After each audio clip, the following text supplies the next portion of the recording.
Goswami from IIT Kanpur, which I had the pleasure of visiting when he had a very successful quantum computing back action conference there. He's the associate professor of chemistry, got his bachelor's in Jadavpur University in 1986, master's at IIT Kanpur, and PhD from Princeton in 1994. Before coming to Kanpur, he was at the faculty of TIFR in Mumbai. He did postdoctoral work in Harvard and Brookhaven. He is the Wellcome Trust Senior Researcher. Thank you, Charlie. It's always so nice to be introduced by someone like Charles. And I'm very happy to be back to Dialbag. I think this is my third visit here. I'm giving a lecture for the third time also. So there are certain things which will be common. So I have tried to this time talk about one of the new things we are embarking on, which is more to do with the nanoparticular size materials, and research is slightly going towards that direction. But you have to bear with me a little because I'm also a little bit new in this area, learning. Although we wrote a book together, it was more of a literature search in that field. Now we have sort of started working in this area, and we are also trying to learn some of the new events and nuance in this area. With that, I would first say that, as Professor Bennett mentioned, it is not no work is possible without the students. So at the very beginning, I should thank my students who are involved, and fortunately IIT Kanpur provides one of the most important differences from TIFR. That was one of the main reasons for my move, was the body and the number of students that you can have. My colleagues, one currently sitting in the crowd, would immediately come to know how important that is, because in TIFR I only had 1 or 2 graduate students, whereas here I don't have any dearth of graduate students, as well as there are some wonderful undergraduates and master's students who really make the lab going in the proper direction. But on the same token, that professor knob is something which we discovered when I was at Princeton working as a PhD student. And I have told my students, the day that I touch that and get myself photographed, that's the last day of in the lab, and I will actually retire the next day. Because till date, if there is any problem which goes with the laser, it's me who takes off all the coats or whatever and then gets the laser back to action. So I do contribute still. So, without much of an issue, what I would like to do is that, okay, so the first thing which we are trying to look at is, I will enter the quantum aspect a little bit. First thing is, we are looking at confined systems. That is what makes quantum.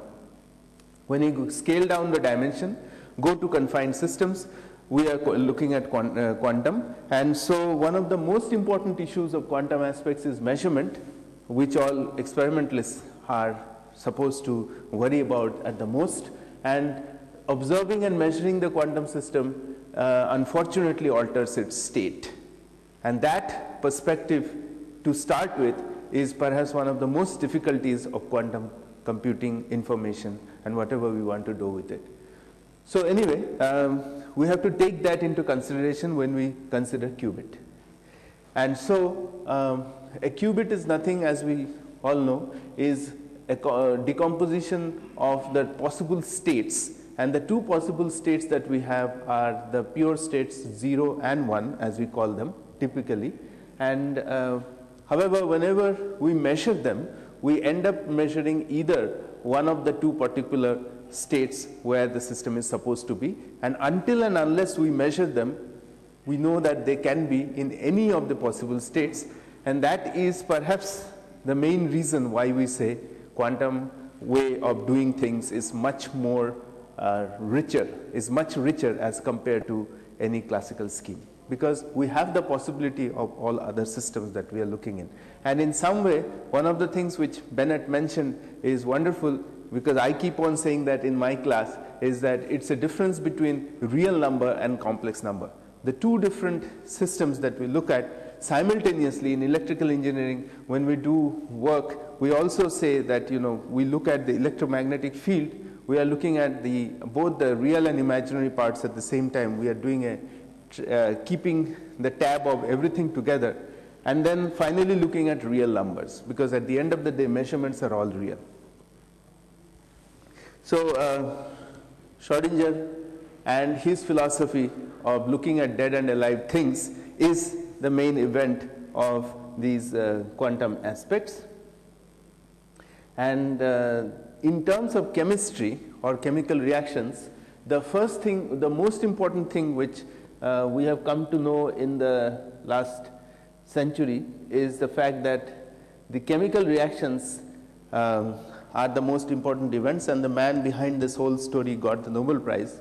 Although he was not the only one, there were lots of others who had contributed, but he's the one who is credited to actually visualizing an event in chemical systems, which is the making and breaking of bonds in real time. So this is the basic issue that we have in chemistry, and as long as we know how to do this in real time, we are actually looking at quantum mechanical event in real time. And if we can do snapshots of these, a control of how these snapshots are going to come to us is perhaps what we are after when we are talking in terms of utilizing this into quantum world. That is one of our aspects, and that's why chemistry somehow becomes important in this area. Although this part of chemistry is so intimately mixed up with physics that very often, for just reference sake, I was in the physics department in TIFR, and so on and so forth. It basically is such a mixed up situation that most people who are in this particular part of the business are very difficultly indistinguishable. They are in fact the superposition states between physics and chemistry, if I would be allowed to say. Okay. Excuse me, if you're, as a chemist, the previous picture, what's going on appears to be forming a hydroxyl radical and a free iodine atom, which is not what the words say. Well, actually, I think what happened was this was taken out of the Scientific American, which came out, and the words were later on added, so it got mixed up. Okay, so the aspect of adiabatic quantum computing, which has been a more recent version of quantum computer, which is becoming more popular, is to see whether we can take the concepts of NMR quantum computing, which has become very popular, into other domains. One of the most important aspects of NMR quantum computing is that it utilizes the molecule as the computer. So the entire computation actually works on a given molecule, because it's addressing the protons in a given molecule and is having them interact, and that's how it's making the computer. So if we are going to bring this hugely successful process as of now into other techniques, we have to try to do it in this way. So one of the aspects which also has been used in NMR is to do things in a more adiabatic manner, so that the system is able to follow the process which is being attempted at it. And that's how the logical implementation of quantum gates use ground state spectral graphs and Hamiltonian language, and that is the way that we can use it in the other areas. So the final resulting quantum gates would represent a device that performs a unitary transformation on selected qubits in a fixed period of time. That is what we would like to have. The computational procedure in the adiabatic quantum computing model is therefore described by continuous time evolution of a time-dependent Hamiltonian with limited energetic resources, so that we are able to keep the system under control. And with this advantage which comes is, we can perhaps make situations where system is trying to go out of control, keep it under control always in this process.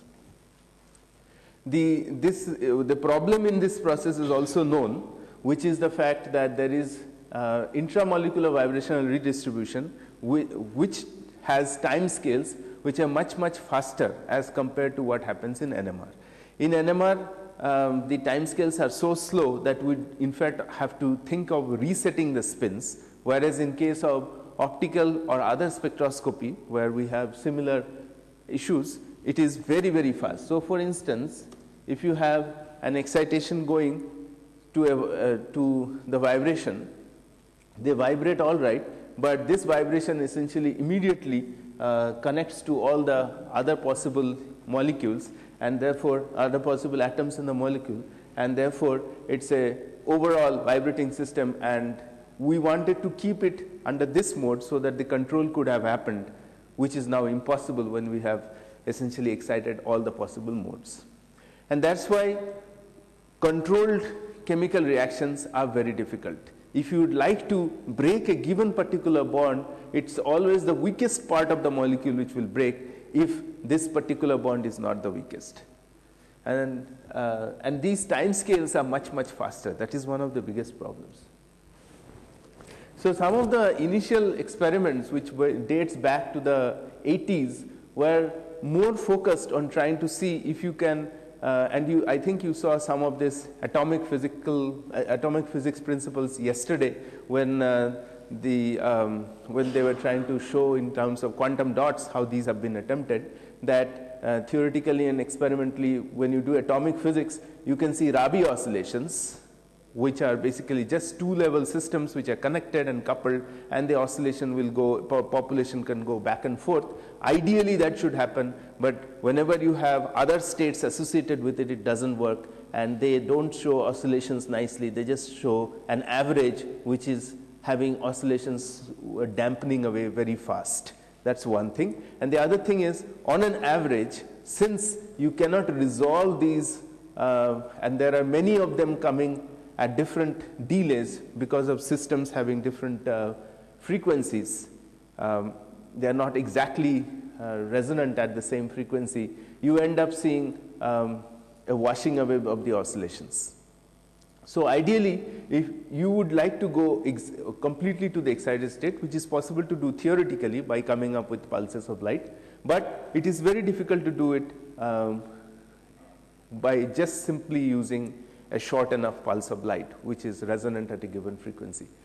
One of the ways it could be done was to use the principle of adiabaticity, where you would make the system believe that it is going to evolve as per the applied field. So that what you do is you basically move the system in a slow enough manner so that the decay or the dephasing of the system is not coming into the picture. And that is one of the ideas which is used in terms of adiabatic population transfer, and thereon you can show that you can in fact see a 1:2, because this will roughly average out to be 50%, and if you can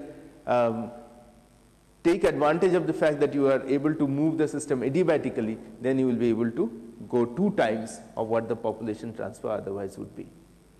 So this is a model of how it sort of works out. You can see that if you think it's a simple 2-level system, you would like to keep everything here, which we know didn't work. As we saw earlier, all the populations got transferred into the different vibrating modes, and you can look at it in either way. It is as if the second level is not pure, it's distributed between other states. So that is one way of looking at it. The strength is distributed, or you can say that you have excited and that slowly goes away, as I was trying to show you. If this happens in very short time, femtoseconds, you can never see it, and in fact, so these 2 particular ways of looking at it is essentially identical.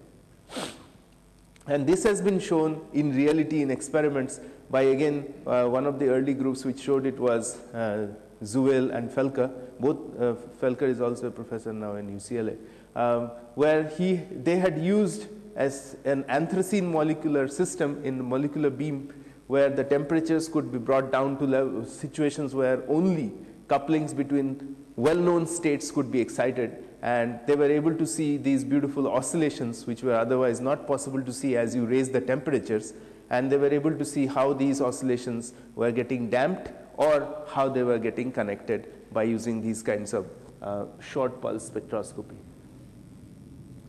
So one of the ways you want to actually then work in these time scales is to use a short pulse laser pulse.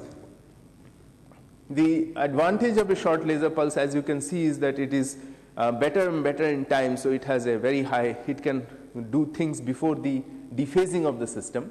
But on the other hand, your resolution in frequency goes worse and worse because your bandwidth is becoming larger and larger, and so number of excitations that you will be actually addressing, or in other words, if you go into this picture where the number of states which will get affected will become larger and larger because the bandwidth of the spectral part is larger. So you have to worry about that. That is one aspect.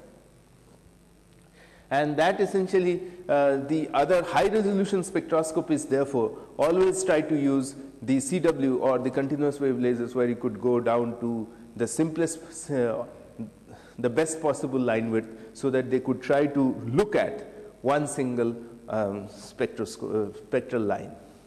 So the two aspects are very different. The longest period of time that you can take information from a system with very little perturbation gives you information of a given state with the highest level of accuracy. Whereas on the other hand, if you are trying to get information from the system at the shortest possible time so that other instances of coupling do not occur, then you are confronted with looking at too many states at the same time. So essentially, whichever way you go, you cannot beat the system. It has, in both the cases, loopholes built in for you. Okay, so you have to come up with ways of doing things which are a little bit more sophisticated than just by looking at the laser pulses or doing things like that. So one of the techniques is to basically change the light properties so that you take advantage of both the techniques. So one of the ideas is to change the property of the wavelength within the laser pulse so that the laser pulse itself, the property of the laser pulse is changed so that the phase condition or the content of the wavelength within the laser pulse is also being connected in such a way so that the system will not, so it becomes a coupled system in some case. The best possible use of this technique of late has been found to the fact that if you can do this fast enough, or you can actually connect it to a computer, then you look at the result, and once you are starting to look at the result, you feed it back to the system, because the computer is the one which is feeding to D, which is going to modulate the pulse. So you can do this iteratively so that the results that you are looking for, unless and until that comes, you keep on closing the loop. So this is known as a closed loop control process, where until and unless the control parameters that you are looking for does not arise, you keep on sending it back to the computer or sending it back to the light pulse saying that I want this property to change, and so on and so forth.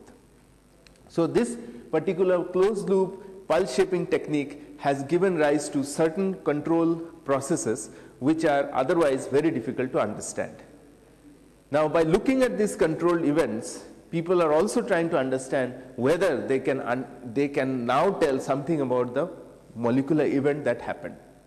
Unfortunately, it turns out that the approximations often grossly point out very simple results, whereas when you use those approximated simple results to get back the response that you had generated, it somehow doesn't work. So although we have very simple results that can be generalized by doing very small little approximations, those small little approximations seem to play a major role in controlling the process.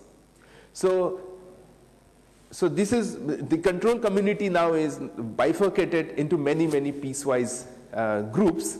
One community thinks that it is actively modulating the system, so it's a driven oscillator problem.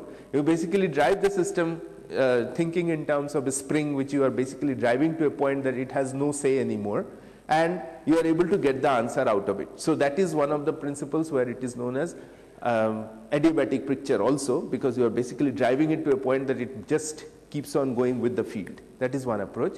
The other approach is they are saying when we do it in this fashion, when we are able to control it by just doing small little iterative changes and finally we get to an answer that we liked, that means the system is able or amenable to control based on the fact that the small little iterations were good enough to bring it to the solution that we wanted. Unfortunately, in this category, when you try to get back to the solution by making small little assumptions such that you will only need, let's say, a linearly changing phase that is good enough to get to a certain solution, although a very small amount of quadratic phase was there. Under the approximations, the quadratic phase factor is, let's say, 1:100. So you can always say, I can ignore that. Unfortunately, that 1/100th of the quadratic phase was enough to get to the final solution. If you ignore that, you don't get the final solution. So another part of the community is saying that it is that 1/100th of the event which is most important. So there is a lot of issues which are associated with that field, but in general the technology has now evolved to a point that it is possible to close the loop and you are able to look at events which you can do with it. So that is one part of the story. What I wanted to show you here was if you still preserve or look at the principle of the way we are looking at it, since we have defined in terms of quantum computing language that we have now accepted, is that we have a two-level system which we define as a qubit, and we are saying that whatever problems we are facing is because of the fact that the two-level system approximation is getting corrupted as a result of many other events which is happening.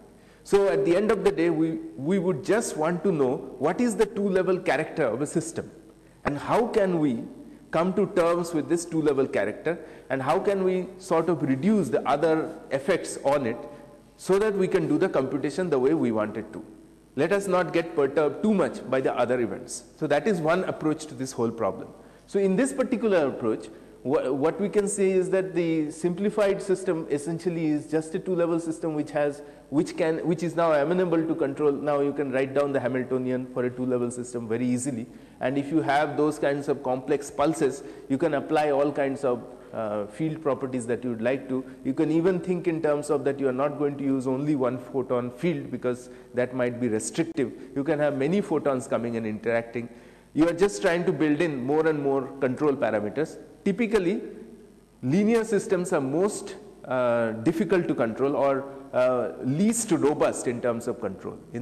You will get perhaps one solution, but any difference in the process, and since these processes, as we know that even a very small perturbation takes it away from what you are looking for, that's why nonlinear way of looking at the problem is always supposed to be much better. So people are always interested in nonlinear events or trying to take a system into a nonlinear domain.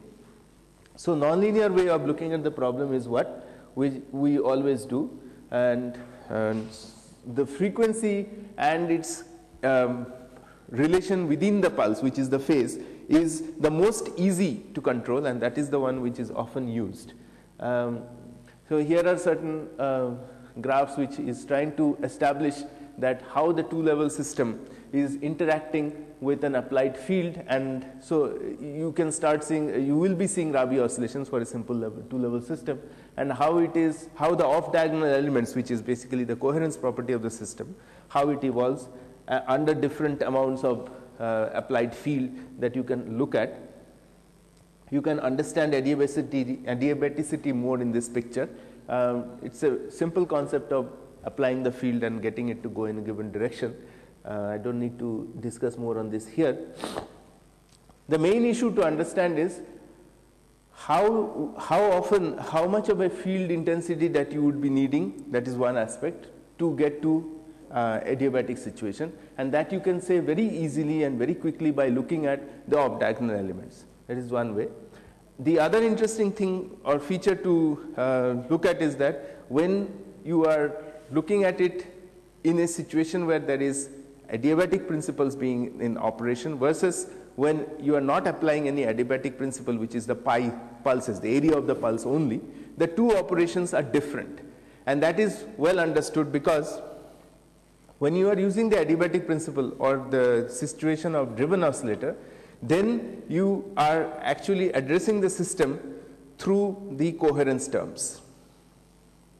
Whereas when you are using the area under the field approximation, then you are using the dipole field.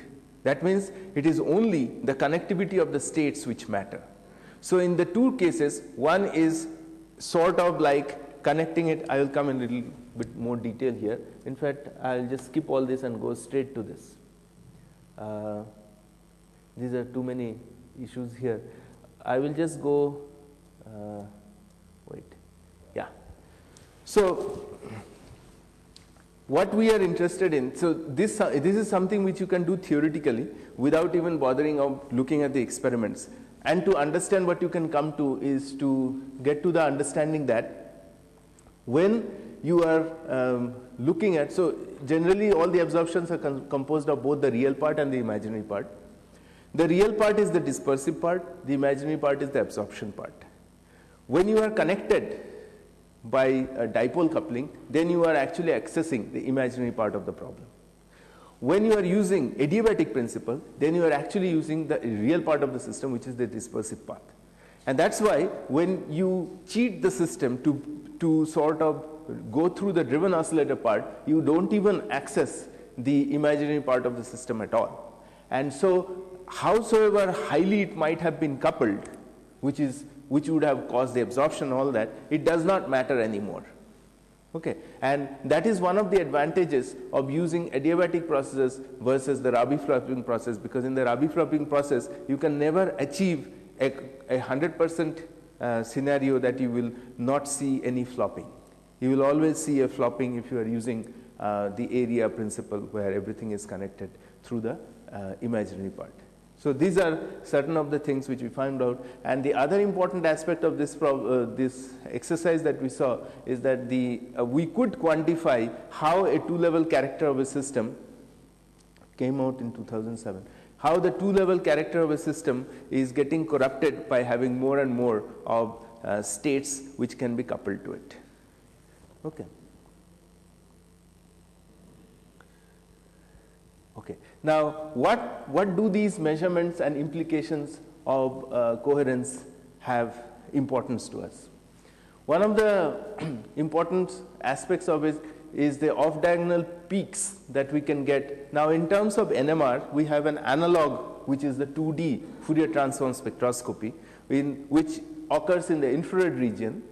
And we can do that in the infrared, and we can actually measure optically the through spectral interferometry with respect to known signals. And people have already done that.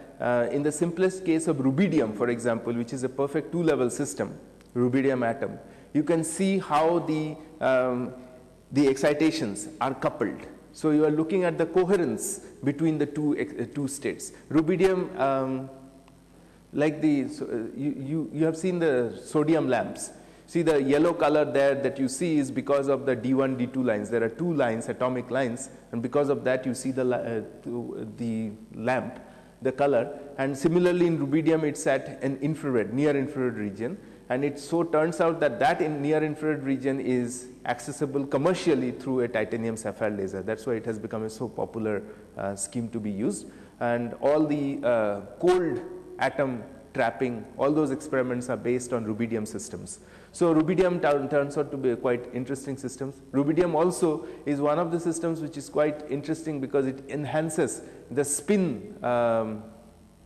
It allows the spin connectivity to xenon and other molecules, and so it has been shown that if you have a way to enhance the coupling between them, you can see, you can have rare gases mixed up with the regular gas, which you can then breathe in and get a better lung imaging and other kinds of things. So people have done all kinds of applications of this scheme. But generally speaking, the most important aspect of rubidium is that the wavelength region of access is resonant with titanium sapphire laser. So the two-level problem of that has been looked at. And the implication of the measurement for 2-photon absorptions, let us see some of the experimental results here. So, So for the robust temporal control, therefore, we have the first criteria of nonlinearity, and the simplest one is the simplest two levels is nonlinearity. Two photon nonlinearity is the simplest one. So we have done some work in that area. One of the ideas was to look at molecular design of systems. So we have some organic friends. Well, we don't know how to make molecules. That's unfortunate, but that's how it is.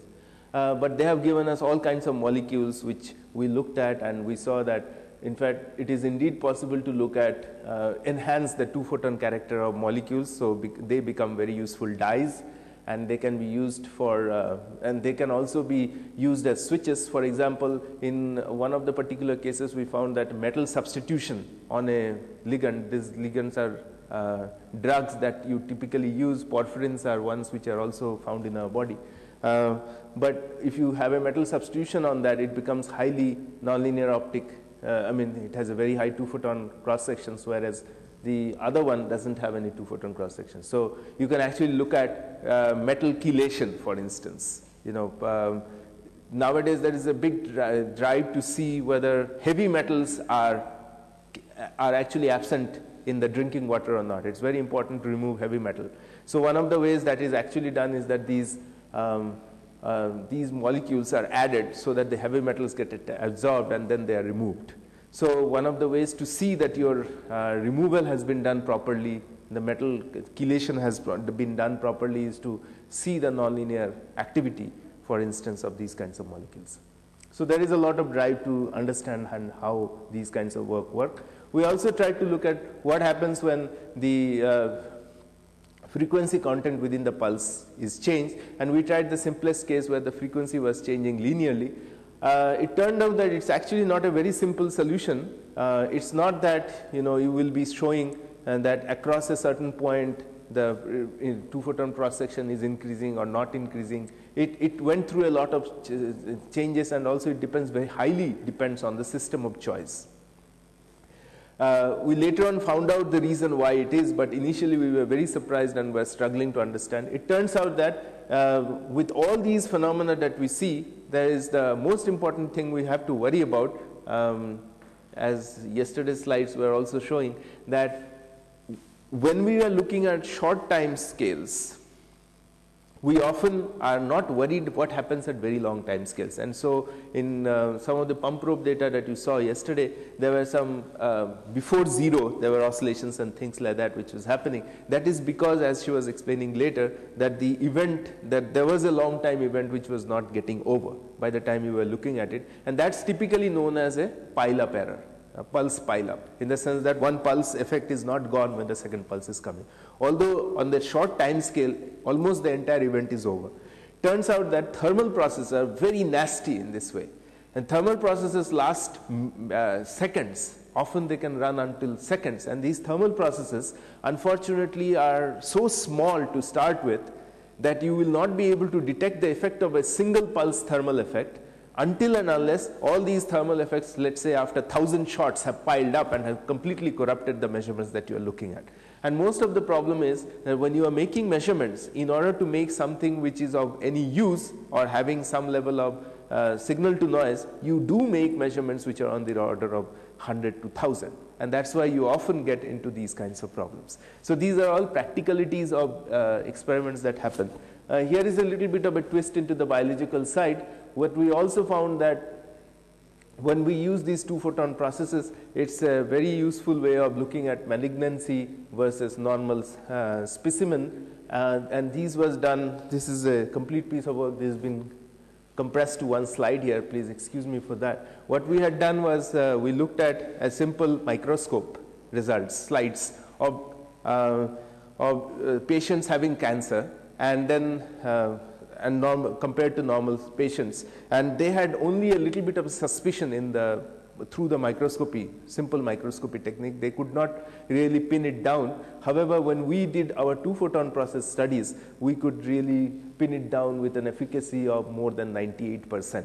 So that is much, much higher. Their efficiency was about 60%, by using a normal microscope, whereas when we actually go to a 2-photon process, we can go up to 98% accuracy. So these do have other implications, and that's why Wellcome Trust also supports us. But generally speaking, the overall picture until now, what I have tried to show you, I have not yet actually entered what I wanted to do.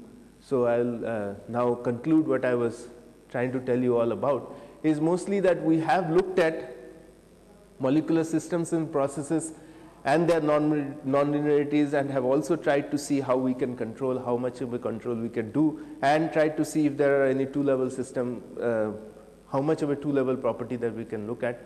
And based on that, we have actually tried to do molecular understanding in terms of time scales. We looked at different time scales of processes. We are interested in interfaces because interface turns out to be a very important study. All of those who do quantum dots and nanomaterials, they know that interfaces are extremely important. So we do pump probe studies of interfaces, and we have done multiphoton imaging as well as optical tweezer. That's the one which I'll talk about now a little bit more.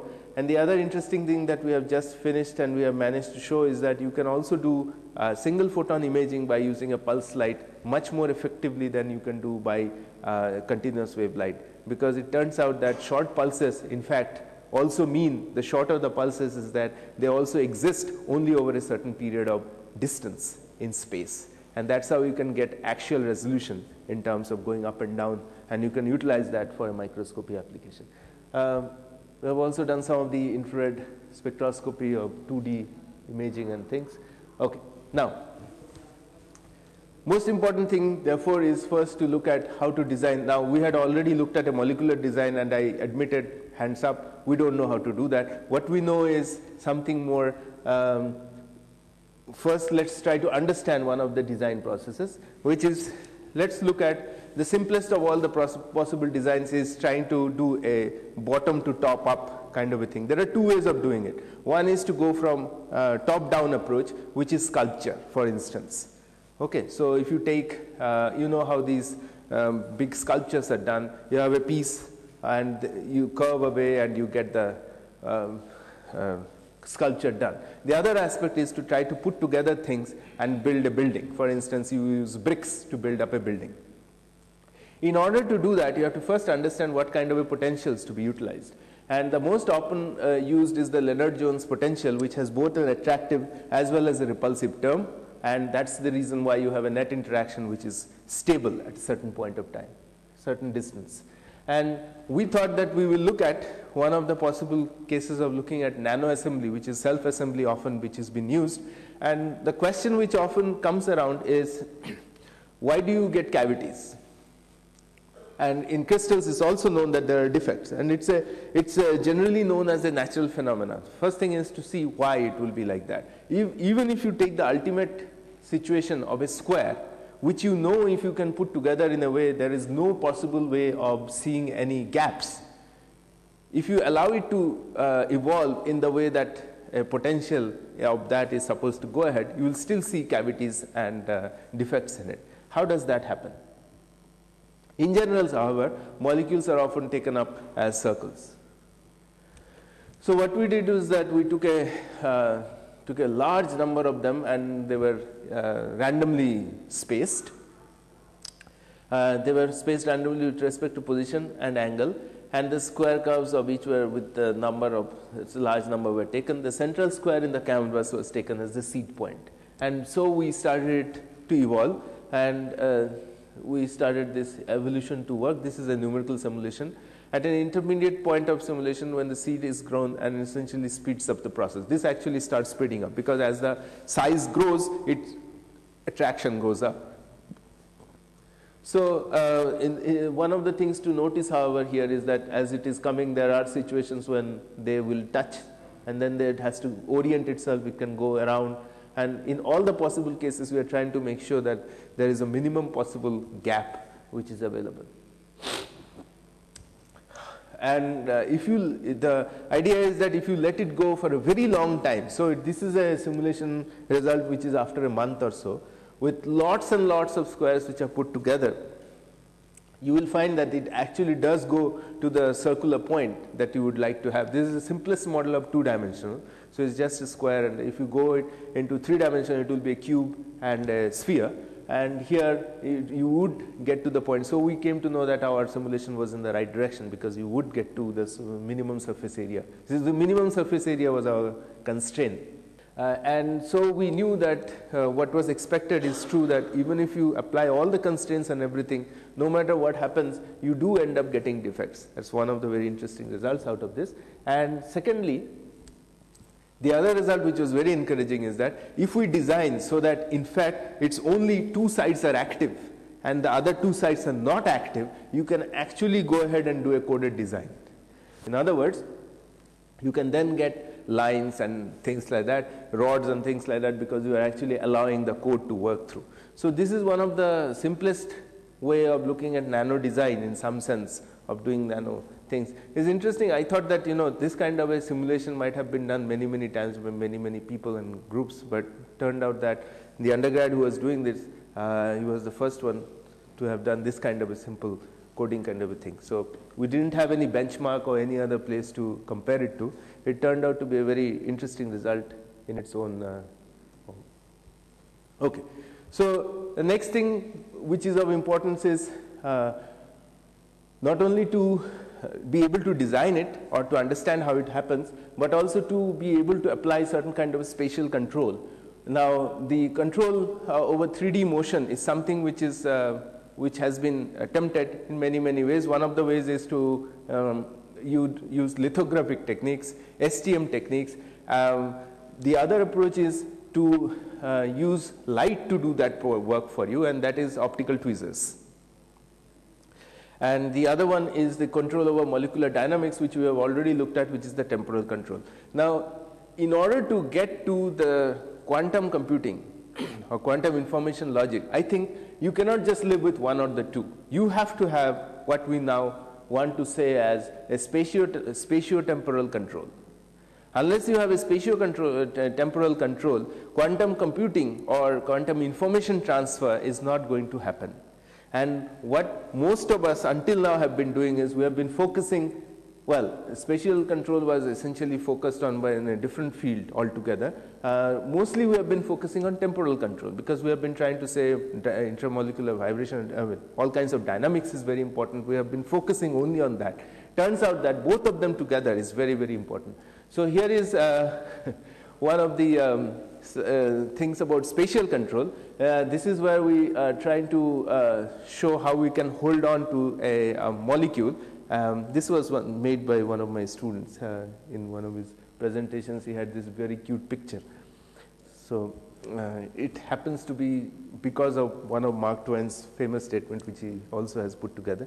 But anyway, I mean, optical tweezers have been used for looking at and holding DNA and other work. And this is the statement which prompted that cartoon. I know a man who grabbed a cat by the tail and learned 40% more about cats than man who didn't.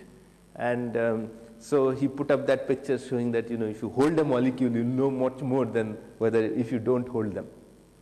Trap and twist single molecules. That is one of the dreams, essentially, if you can actually trap a single molecule. It has not yet been that way done.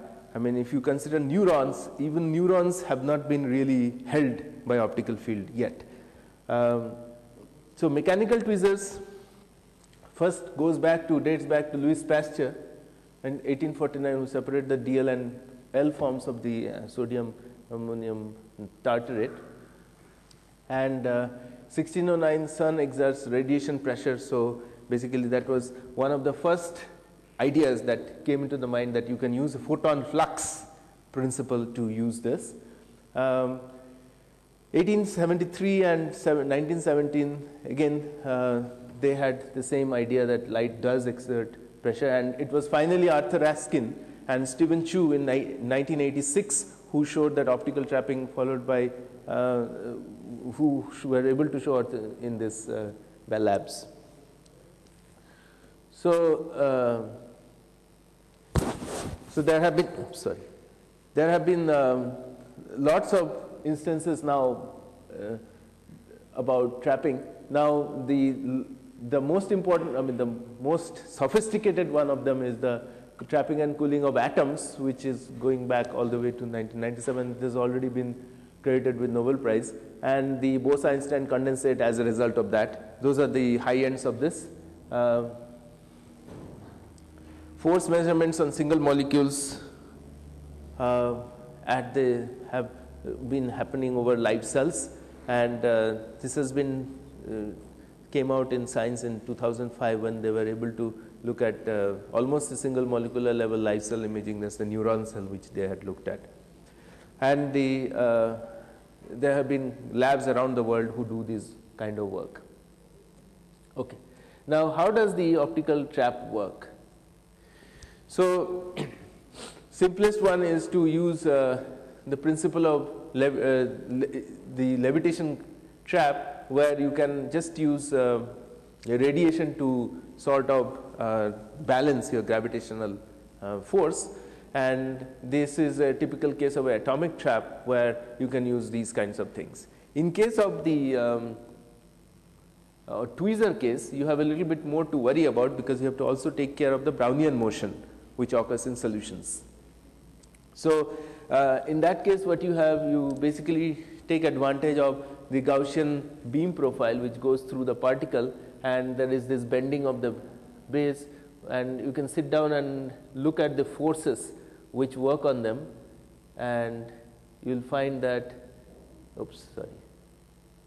the restoration force, by using a simple principle of the spring, you can show that the restoration force is the one, actually I will show you. So the gradient of the scattering and the restoration force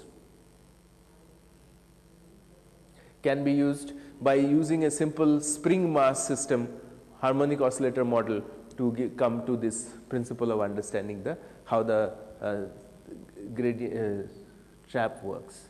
Okay, and the trap is generally defined in terms of the stiffness of the trap that you have because of this. So we have also built a trap, but the difference between the trap that is typically used is that we have actually put together a pulsed laser trap. Now there is an interesting issue to worry about pulsed laser trap. Pulsed laser traps are ones where you have to be very careful about the time between the pulses. If the pulses are off for a very long period, then the trap doesn't work, because you need to have the immediate pulse coming so that the effect of the earlier pulse is not gone. So this is actually a different way of the problem. Here again, we would like to have the effect of the last pulse be existent when we have the second pulse coming. So in one case, when we look at dynamics, it is to our advantage that we can go to a gap between the pulses so that the effect of the first pulse is completely non-existent when we go to the next pulse. Whereas in this case, we want the effect of the first pulse to be there so that the pulse, the system does not get a chance to go away from the trap in the first place. So obviously these traps don't work when you don't use oscillators. Amplified lasers cannot do a trapping like this. This particular kind of trapping does not work with amplified lasers, which are at a much lower repetition rate. So the advantage of a pulse trap obviously is that you can do a 2-photon process while you are actually looking at a trap. So that has a better advantage of looking at it. So that is, these are the few tiny things. One is that it actually has, because the peak power of a pulse can be much higher, you can beat the thermal process. Once again, when you are having a continuous light coming, and in fact we have gone down to 100 nanometer size already, showing that we can do much better by using a pulse laser versus when you use, because in terms of 100 nanometer is actually a very difficult size to hold by using traditional traps with continuous lasers, because the thermal load on the system is so high that it often goes off of the system and it's not very easy to hold it. Whereas in this case, you can actually do an intrinsic, and you can show that very easily by using fluorescence of the system. So we would like to go into further directions in this.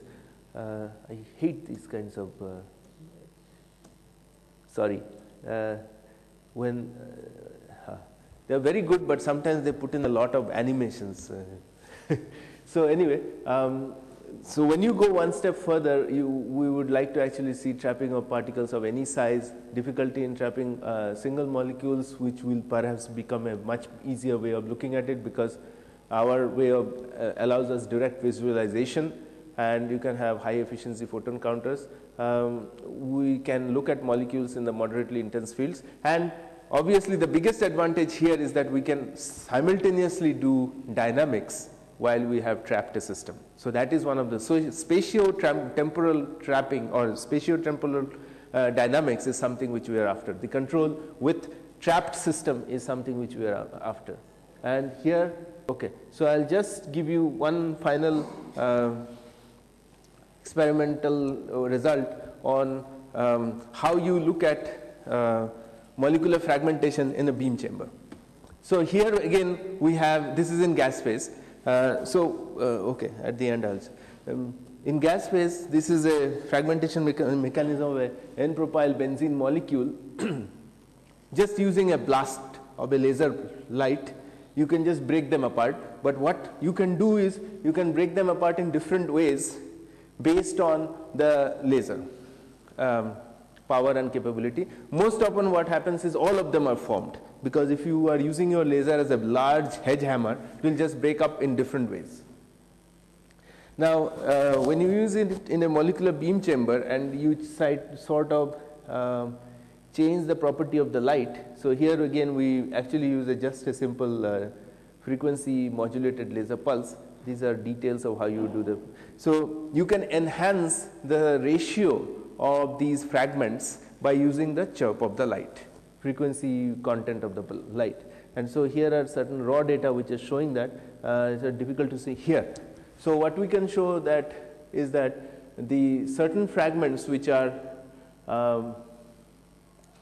otherwise not enhanced or have equal distribution when you are using a regular pulse of radiation, certainly will get enhanced when you have the frequency of the light within the pulse changing. And so here is a situation where certain pulse frequency content will actually enhance certain things. So it is one of the another ways of looking at how you can control how the molecular channels are being looked at. So all this work is not possible unless you have enough of a technology. So we have amplified laser technology which can give us about 1 millijoule per pulse at about 40 femtoseconds, which is at a low rep rate of about 1000 hertz. The other one is a homemade oscillator which can run at very high repetition rate. We have all these microscopes and tweezers which again are used at high rep rates. They are in close to 100 megahertz, 10 to the power 8 pulses per second. Then we have a pulse shaper which actually changes the pulse. And here is the final setup where, by the way, these machine is made with the help of turbomolecular pumps, which are nothing but your jet engine turbines that you use in the aeroplanes. And what we are trying to do, this is our slide of all the different things that can happen in a laser lab with when you have put together all the lasers, is that you can go between different phases of systems, so liquid, solids, gases. You can actually look at dynamics, you can actually look at spatial aspects, as well as you can do microscopy. All the different things can be done at different cases, and you can do entangled photon. We do have entangled photons, and we are trying to actually do microscopy with it, because we hope to see a lot more information than you can ever get out of a regular light microscope that we do as of now. With that, I don't know how what the future lies for us, whether it will be more of philosophy or more of science. I think nobody knows about it more. I found an interesting Dilbert cartoon which says, I have invented a quantum computer capable of interacting with matter from other universe to solve complex equations. According to chaos theory, your tiny change to another universe will shift its destiny, possibly killing every inhabitant.